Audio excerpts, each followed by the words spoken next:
I've always wanted to keep that pork chop going. I think it's great to have that combination of that beautiful belly.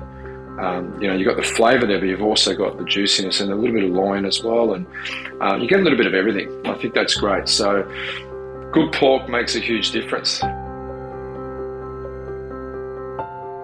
This is The Crackling. I'm Anthony Huckstep.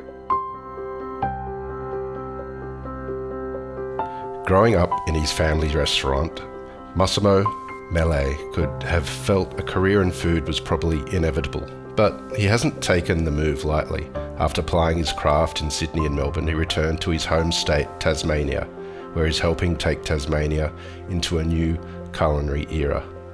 Massimo, how are you? What an introduction. I'm well. Hux, how are you? I'm good. It's good to catch up with you, mate. You're doing amazing things down there in Tassie. What's it like at the moment? It's busy. Dark Mofo is on at the moment. So it's extremely busy. It's exciting. Lots of people coming down. Lots of visitors from the mainland. I say that now, the mainland. I've seen some chefs go. It's been really good, yeah. I mean, it's a good time of year. It's probably my favourite event in winter. It's just a great opportunity for people to get out and the town kind of comes alive. Like Hobart's, it's kind of busy, but in wintertime it kind of it's cold and the restaurants are only open certain days a week. And as soon as Dark Mofo starts, everyone's just pumped. The hospital industry just goes nuts, and it's great. There's a real great buzz. What sort of impact has it had on what you do and sort of trying to fulfill the sort of standard that you have with, such a bustling sort of busy period? Oh, look, it doesn't really change. We've been, in Hobart, especially with Peppina, we've been pretty solid since we opened 18 months ago. So it's just another great opportunity to kind of showcase what we do.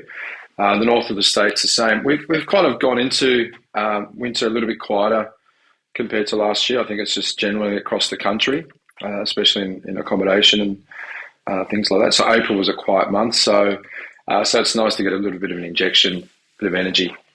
But it's pretty exciting, the evolution that's happened in Tasmania over the last decade, and you've been a part of that. How different is Tasmania and food compared to sort of when you were a kid and your parents had their restaurant? Look, I mean, when I was a kid and my parents, I can't really comment. I lived in a bubble, like, the northern suburbs of Hobart. My mother grew everything. We had chickens. Outside of our home, it didn't really exist. But I can say, when I left as a 18-year-old apprentice, I left Hobart 20 years ago, or 22 years ago. It's a very different place. And I think, like the provenance of the food and it's just a starting point. When I was an apprentice, we never asked where the lamb was from, or it just came from the delivery driver that, brought it in on the trolley. I left 20 years ago and travelled, spent obviously a long time in Sydney. But moving back probably, I think it's 8 years now, because my son's 6. So in 8 years, I've opened 2 restaurants, had 3 kids, and got married. It's all happened. It's been great. But I think in that time, I can be really honest about this. I never wanted to move back to Tassie. I was living in Sydney. I was running my business, and I was really enjoying it. And I think, and I thought I was doing some really good things. And then I actually came back. I met my wife, or connected with my wife, because we worked together 20 years ago. And it was actually wintertime, Dark Mofo. And I was like, geez, what's this event? I never came home in winter. I always came home at summertime for Christmas. And so, just watching what was going on. And I think there's been some great chefs that have come along the way. Luke Burgess was probably, I think, the first to kind of really kick things off. And there's been a few others since then that really started putting Tasmania on the map. And I think the landscape has changed dramatically. I think, especially in the last probably 5 years, provenance and the quality, traceability, farming practices, people are really starting to ask the questions. And what I've really seen that's great is that people aren't going to the farmers markets just to get an Instagram post anymore. they're, grabbing a coffee and a bagel, and there's a stick of celery sticking out of their, eco-friendly bags. It's not about that. And people actually go in there going, they're looking for the mushrooms. Or, the tomatoes have been at the markets and they're going there. They know that it's only going to be a short season. They're making their relishes. They're posting about it. I think there's been a real excitement about food. And I think whether that, came out of COVID and people started cooking it, I'm not really sure. I mean, I just think it's really nice to see that. And I think for me, I've done this full circle of, trying to be, and I can say it without any, the hot shot chef back in the day, and it's all about your ego. And now it's really just about kind of, the quality of food and the experience and sitting at the table. And for me now, like, I get really excited when I get to bring produce, not to the table, just not at home as much because my kids don't eat anything, but the restaurant, like last week I brought in 90 corn cobs, the last of my corn, and I made a beautiful corn dish with it, and I was really excited. And I put that on social media, and then people kind of talk about it, and they come in and ask about it. Like, there's a real satisfaction with that, and I can't really explain it, but I get more excited about people leaving comments like, that tastes like my grandmother's lettuce or salad, or that tastes like the lamb we used to have growing up, because I think the full circle now is that I've gone back to, it's really not about me anymore. It is really about the produce and the food, and people being happy and it kind of connecting with them in a way where they're actually more excited about the taste. They can taste the difference and that's not me doing it, because my food is very simple.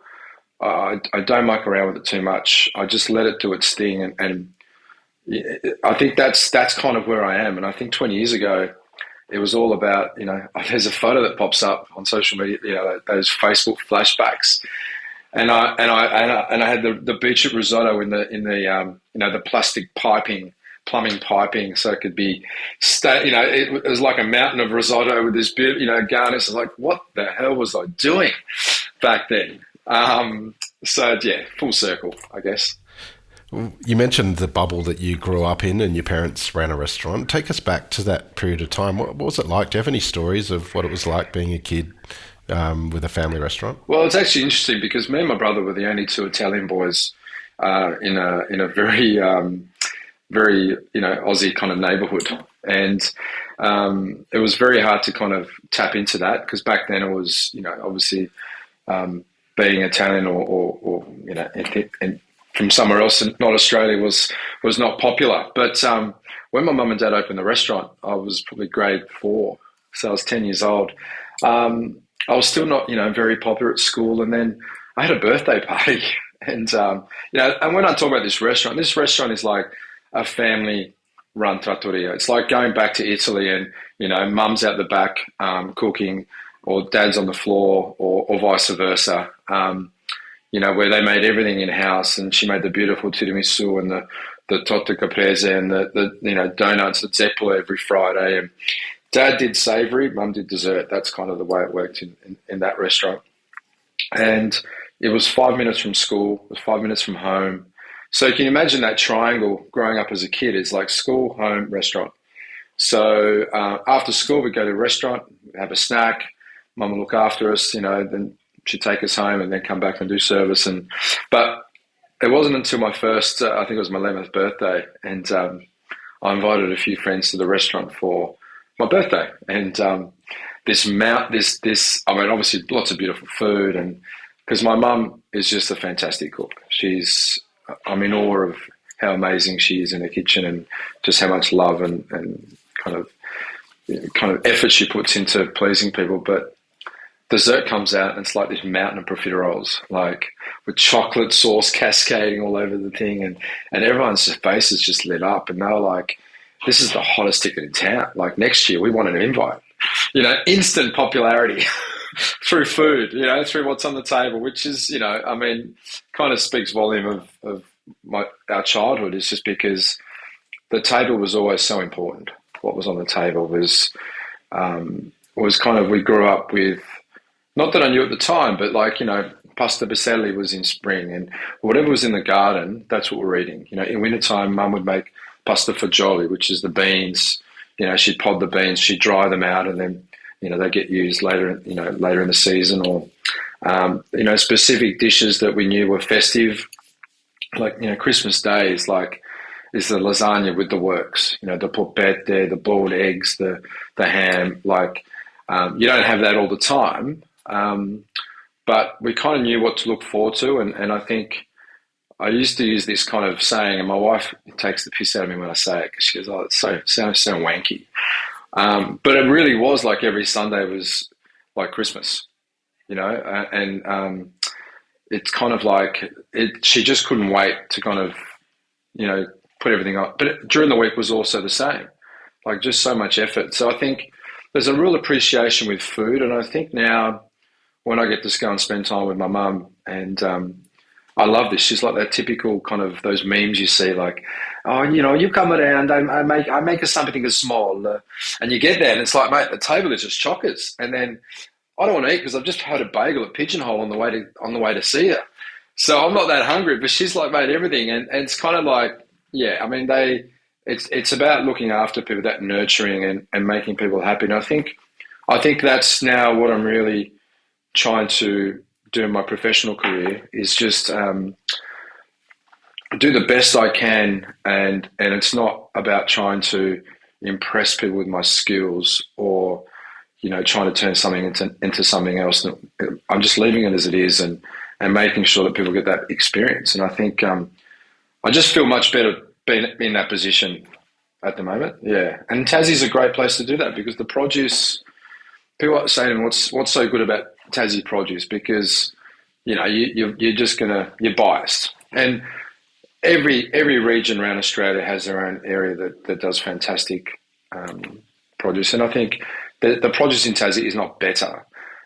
The produce in Tassie is great because of the connections that we have with the people that grow it and how close we are, and I think that is what's special about it, and I think it tastes better, you feel better knowing that you're supporting a small farm or a small family that are going through the same complexities that we are. Like I'm trying to run a restaurant, 3 kids, parents not so well, juggling and that relentless. They're doing it as well. They've got kids, they're trying to find truffles. It's been raining too much. Oh, God, we got to pick them in time. We've got to get to the restaurant. So there's a genuine appreciation and respect that really makes a difference. And I think the produce is just what it is because of those connections. Pork is such a vital part of Italian cuisine. Was there any sort of pork dishes from when you were young within your family that you remember fondly? Oh, look, the first one is pasta fusilli, which I mentioned before, like, a little bit of speck or pancetta chopped up with some onion and garlic, some fresh peas, a few tomatoes squashed in your hand, and tubetti pasta. Like, it's amazing. Like, we kind of always forget the importance of Italian salumi or pancetta or charcuterie, I guess, whatever you want to call it. I think we really forget that that's part of the pantry.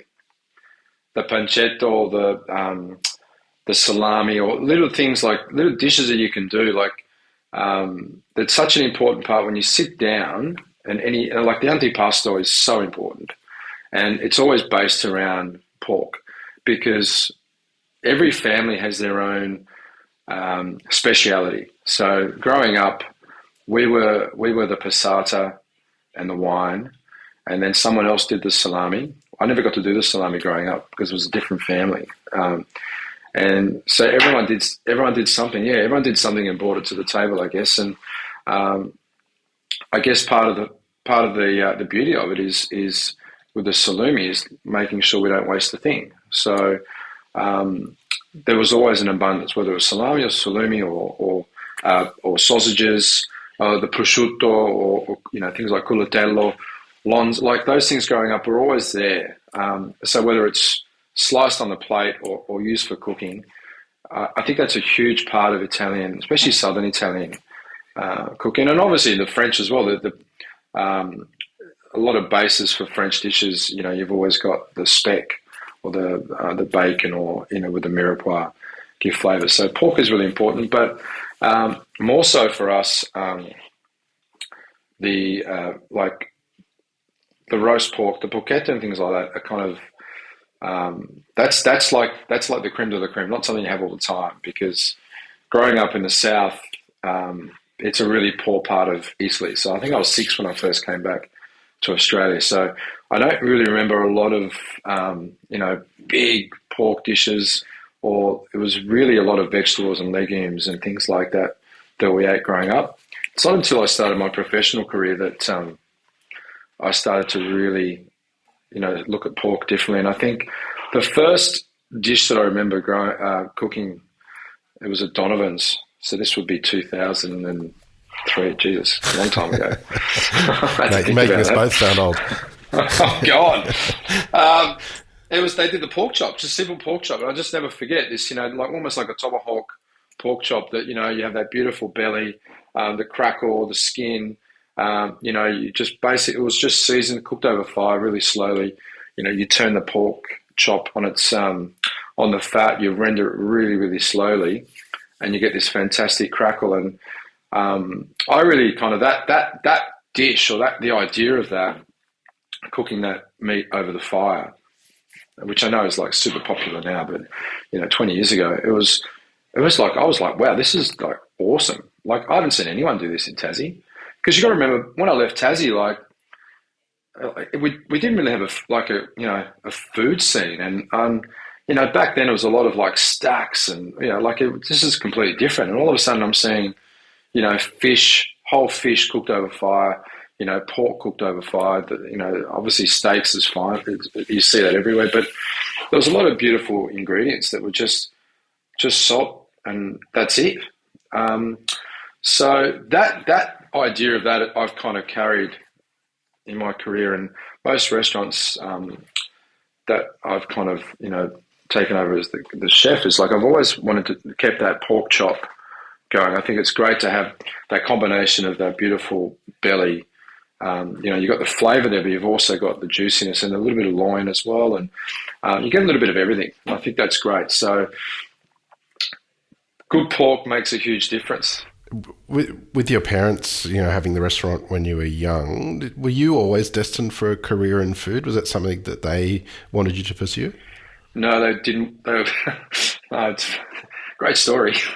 No, they didn't. They didn't want me to be a chef. So I worked with my mum and dad.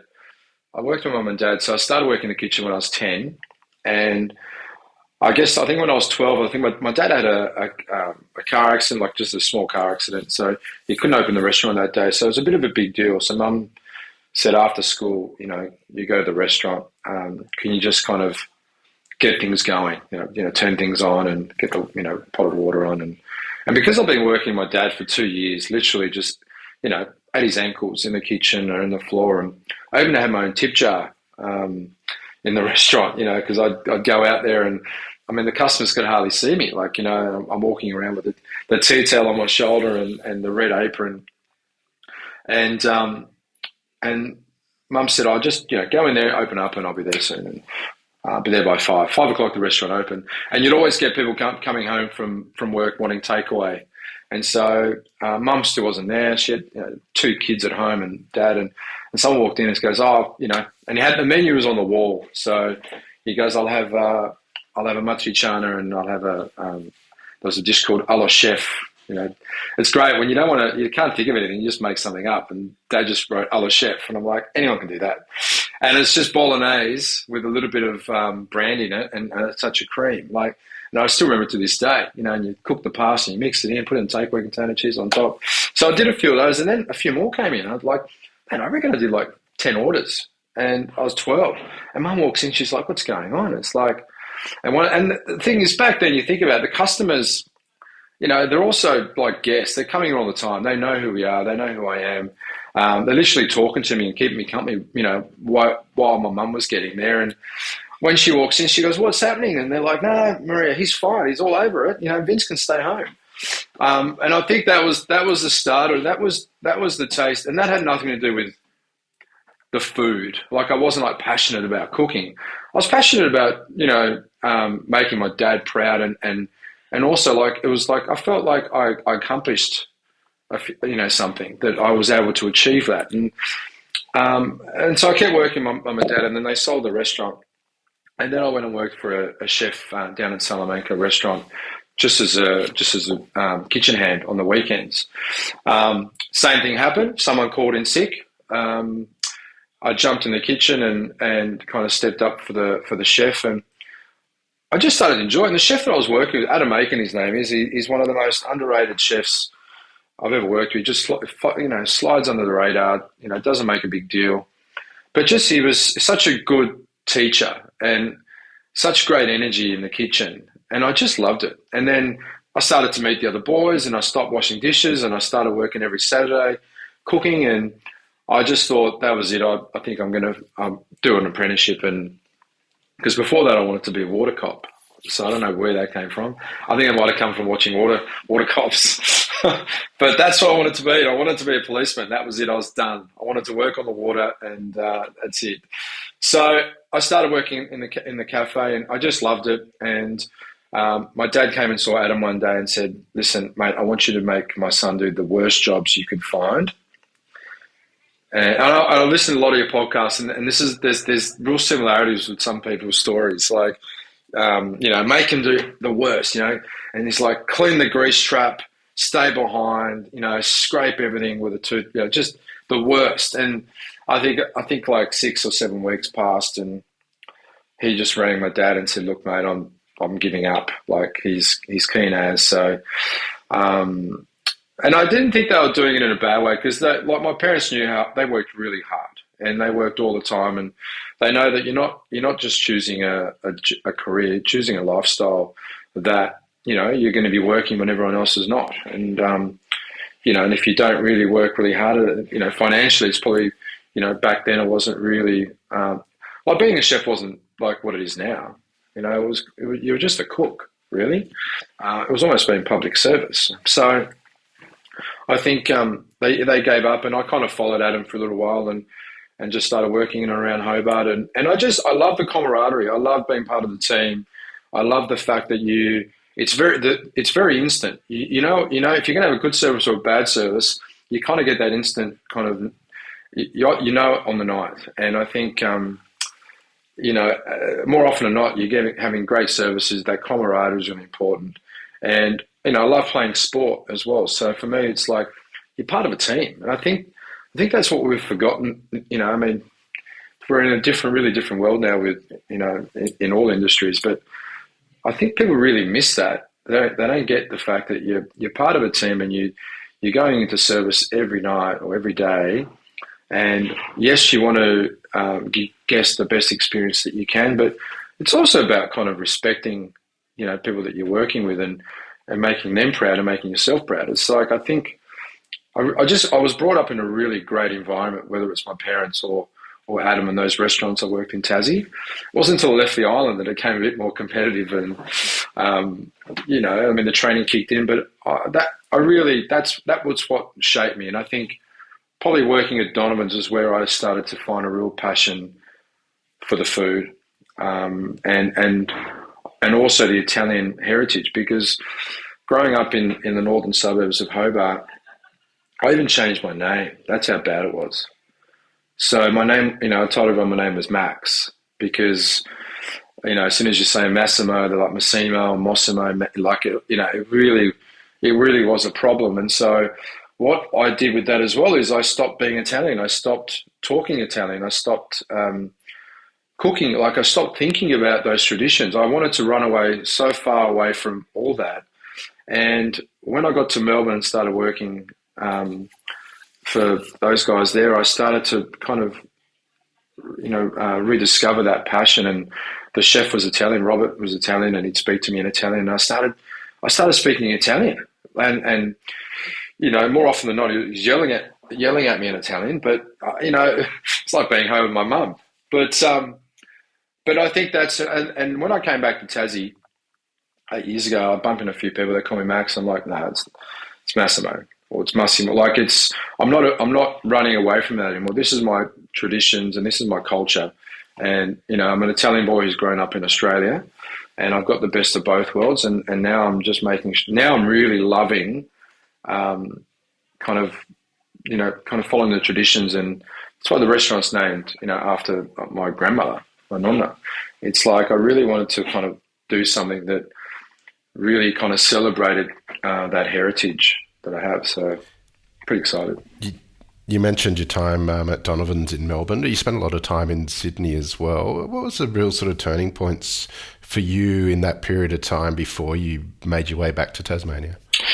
Look, running Hugo's group was was a big one.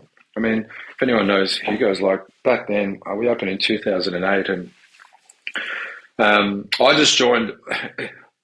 Funny story is that I did it was the young chef of the year, the Electrolux. Back then it was Electrolux, and that night after the awards, all the chefs, were all getting lots of offers for jobs, which was great, right? And I was like, well, I'm going overseas, and I went overseas for about 18 months. When I came back, there was no offers. No one wanted to talk. No one even like, who? Massimo? What are you talking? Who are you? Because that's how fast it moves, and I really struggled to find my feet in Sydney, but I kind of took that role.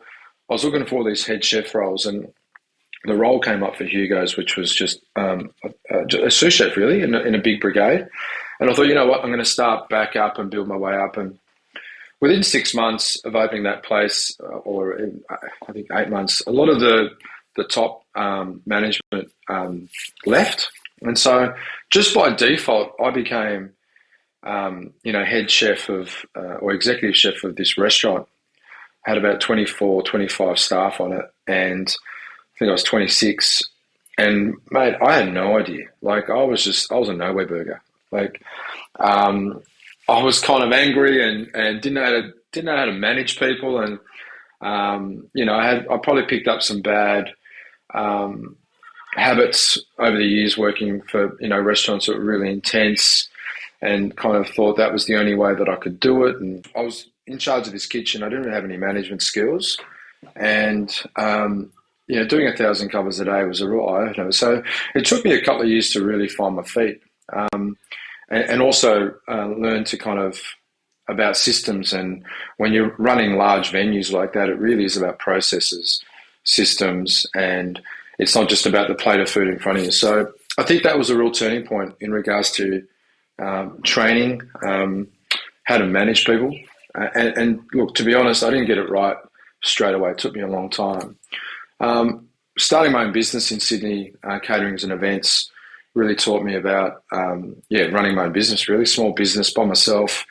I started, prepping out of a kitchen in the back of Bondi Junction, paying as you go kind of thing. And, I had a really good mate of mine who was a butcher in Manly, who had an old paddy wagon that he gave me to start, and that was my catering van. And I came from, started really with nothing and built that over a couple of years. And then La Scala was a real kind of, I really loved relaunching La Scala.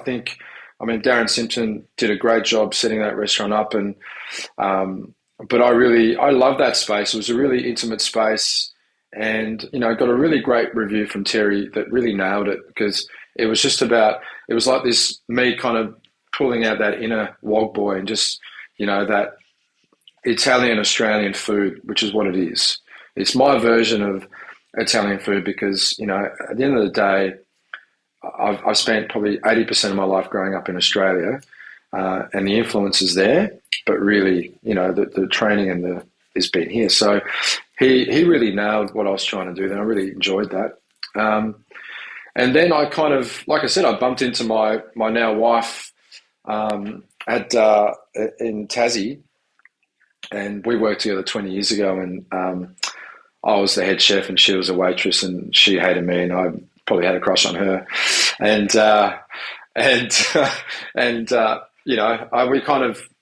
we started kind of connecting, and then she's like, well, I started coming down to Tassie a lot more, and that was it. And kind of the turning point was picking up and going, right, well, let's go try Tassie. And, because for family and things like that. But to be honest, Huck, it took me a long time to kind of get in the groove in Tassie. Like it was, for even coming home, like I'm a local coming home, it wasn't easy. They made me work for it. But I think now, 8 years later, I found a niche, and I think it's not until you've got both feet, firmly planted on the ground. And I think I stay in my own lane. I really focus on trying to support the local farmers, and that's not in a way that's not a marketing, angle, or like I live and breathe it, and it's to the point where it's almost like an obsession, in the sense like I'm on all the time. You need to be on, and I'm really lucky up north at Grain. I've got Thomas, who's the executive chef. He's been there for a while, and he really drives the operation and that part of it up there. But in Hobart, I've been really, working hard to making sure that we get as much as we can.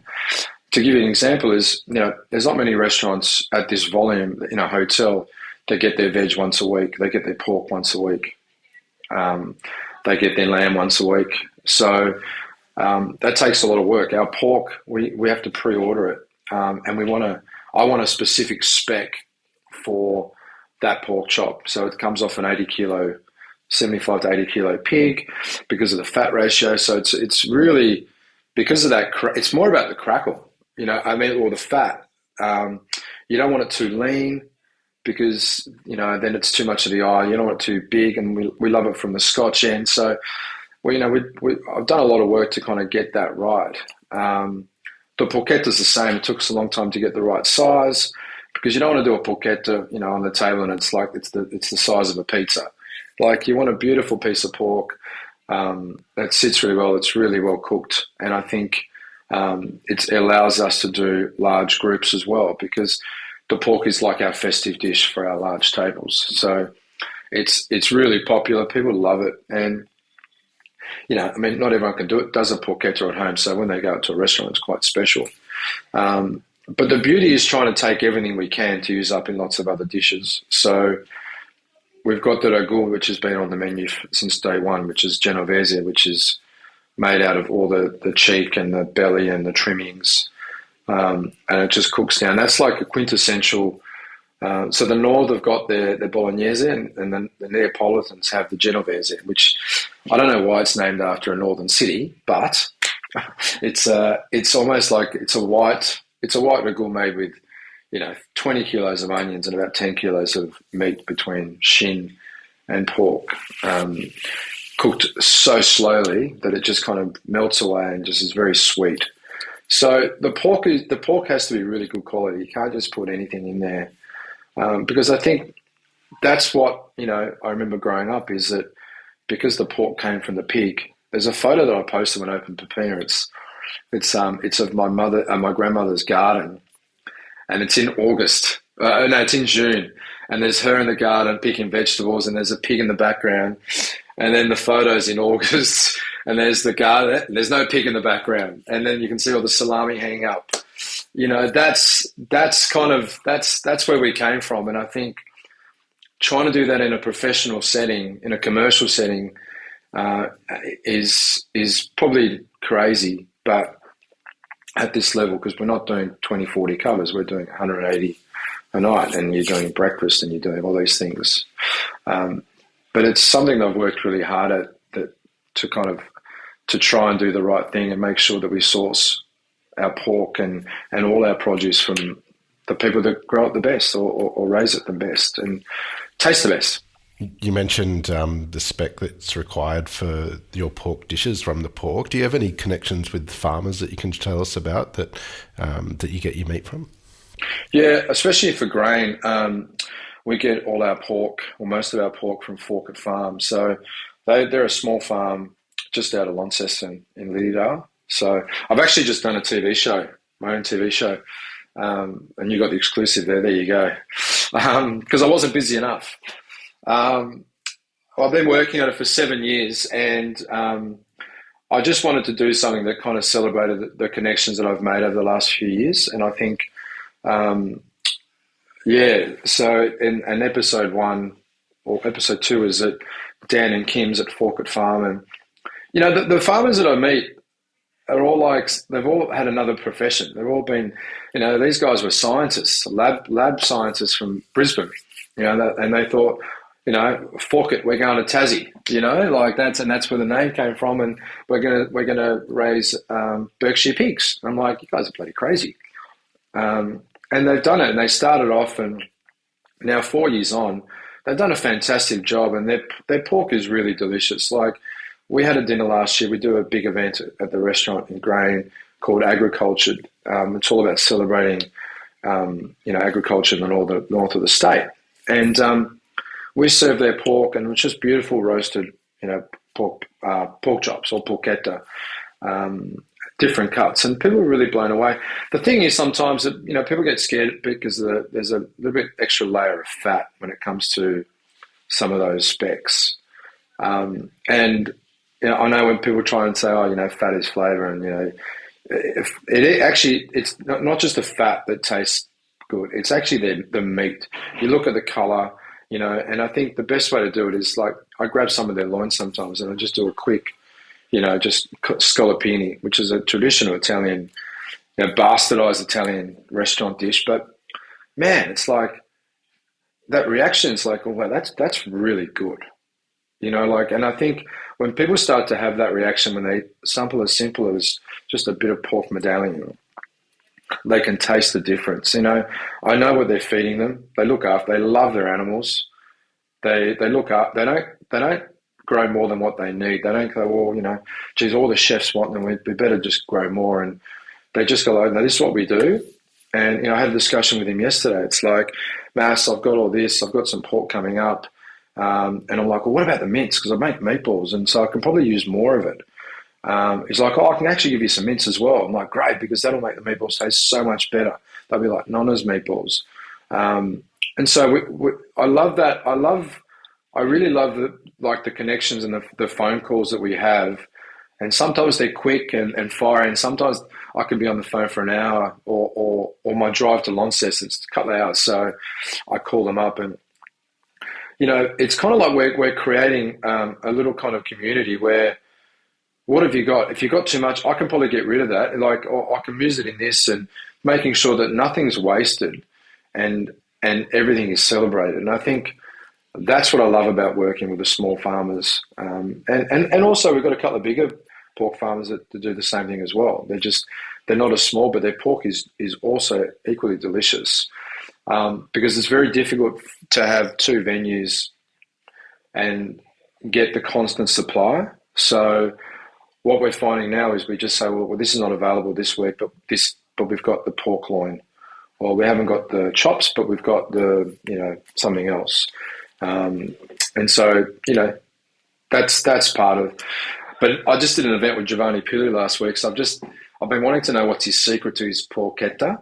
So now I watched him do the event. So now I'm like, I'm taking that. I'm going to do that idea. That's going to work great with that pork shoulder, So, and that's what our industry is about, isn't it? Like, spending time with other chefs and learning from them. There's no competition. It's like celebrating the art and celebrating when you get to, you learn something. You learn something all the time. So, and how we can use that to day is, for me, is really important.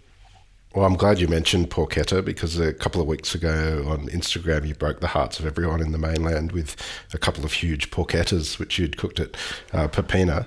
Yeah. Tell us a little bit about the best porchetta. What do you got to do? Well, look, honestly, it's just salt and pepper inside. We don't put too much in there, but we leave the porchetta in the fridge for a couple of days, and we just put a little bit of solution of vinegar and salt, and that kind of the night before we're going to cook it. And the day of cooking, we've got an issue. I mean, anyone that works in a hotel knows that fire alarms are an issue, and constant fire alarms, and the porchetta is a source of constant fire alarms, because that's, the chefs like getting so excited, and they're like, oh, look at that crackle, and they open the door and bang, the combi oven escapes the exhaust, and everyone cracks it. But then I'm like, you know what, that porchetta is so good. I really should be upset about the fire alarm. But what we do for our porchetta, what we do is we do the solution the day of cooking. We bring it out, we salt it again. and we keep it quite dry, and then it just goes in the oven on a really low heat for an hour and a half, like 110, and then we just crank it for the last 20 minutes and get that beautiful crackling. And it's great because we do it just before service, so it's hot, it's above the grill, and it's very, and it just, the guys have done I'm really proud of them actually, like with all the complexities with, like I said about cooking in an open kitchen, the alarm, but I love cooking in front of the customers, and then when they walk in, they see it. I think that visual, something I've learned about restaurants that I picked up working for Gail and Kevin, 20 years ago, is that the visuals in a restaurant, whether it's they can see it on the pass when they're walking in, or every day I've got the produce that we use that's in season, on display in the kitchen. And it's an open pass, and same with upstairs, up at North at Grain, is that it just really kind of, you're welcoming people into your home, into your space, and they're like, there's a real connection rather than just there's a pass and plates and that. They can see kohlrabi, they can see the celeriac, they know what we're using, the beautiful jacket pumpkins, and the porchetta's nothing. The porchetta's the same. As soon as it comes out of the oven, it's on the pass, and people do, see it and go, well, I'm going to order that. And I've noticed that at a few restaurants that I've been to lately is that kind of interaction is really important with the guests. And the porchetta's the biggest. Just somehow, I don't know what it is about porchetta or the crack. Is it the crackle that gets them excited? Like people start just frothing of it. I had a guy come up to the pass the other night, had a few beers, and he's like, "Mate, I'll give you $20 for a piece of crackle." And I thought, I'm 25 maybe. I don't know. should I ask for more? I gave it to him anyway because that's great. I love that. I love guests getting excited about the food and seeing in the open kitchen. Well, you're doing amazing things down there with both Grain of Silos and Peppina, and obviously the show that you just mentioned as well. What do you love about what you do? What I love, no one's ever really, I haven't answered that question for a long time. I think it's just I love cooking. I love my industry. I love being a chef. I love being in restaurants. Huck, like I had a pretty tough time, like when I first moved back to Tassie, and like I was pretty depressed there for a while because I went from doing what I was doing in Sydney, and I came here. Like I said, it took me a long time to find my feet and be accepted, and then kind of, I guess, find my lane. And I grew up being in the restaurant. I grew up being with guests, with my family. I grew up cooking, and I grew up making people happy, and I really love that. Running hospitality businesses now is a different kettle of fish, and I'm having to find new ways to kind of deal with the relentlessness that everyone's dealing with these days in running business. But I still love it. Like, yesterday, people get excited. People come to the restaurant and they're like, "Oh, Massimo actually cooks," or "He's actually here." It's like, fuck, who do you think's doing it? Who do you think's pushing? Who do you think's driving? Who do you think's calling the producers? Who do you think's making sure the produce is here? Who do you think is picking the produce in his garden and bringing it to work? Like, I love it, and I love it. My constant battle is making sure that I have that balance between being a father and being a restaurateur, and making sure that I can be, and being a father is number one. But I love working in the restaurants. I love being in the kitchen, and I love also being on the floor now, which is kind of the next stage. And I love the kind of what food does for people. For me, it's always been, if I was sick, Mum would pull out the brodo. Having a birthday, I get my big profiterole. Like, food has always been really important. The satisfaction I've got, especially now with opening Peppina, is kind of, I've really been able to kind of grow as a chef and also as a restaurateur. And I think to have such great local support has been really great. And I think that's, to come back and do it in my hometown, and for people to say, "Look, thank you." Like, I know it's, it's obviously hard, but, we've had a great meal, great night. Thank you so much. And that really drives me to keep going. The days that I have, like, 3 sick calls, he's been a pain in the ass, and, can't get this. And then I wake up and you go, "Thanks for a great night last night. We really enjoyed it. Mum had a great birthday." You know, like we're not curing cancer, but we're giving people an experience, and we're trying to, give them a night out and make them happy, and it's something for 3 or 4 hours we can look after it, and I just love that hospitality, and I think if we can remember that word hospitality, we will go a long way in this industry, because that is what we're there for, and when we welcome people in, that gesture of hospitality is really important. So that's what I love. Well, mate, as always, it's an absolute pleasure to catch up with you, and hopefully we can catch up with you again soon. So please keep in touch, and we'll do that. Thanks, Huck. Have a great day, mate.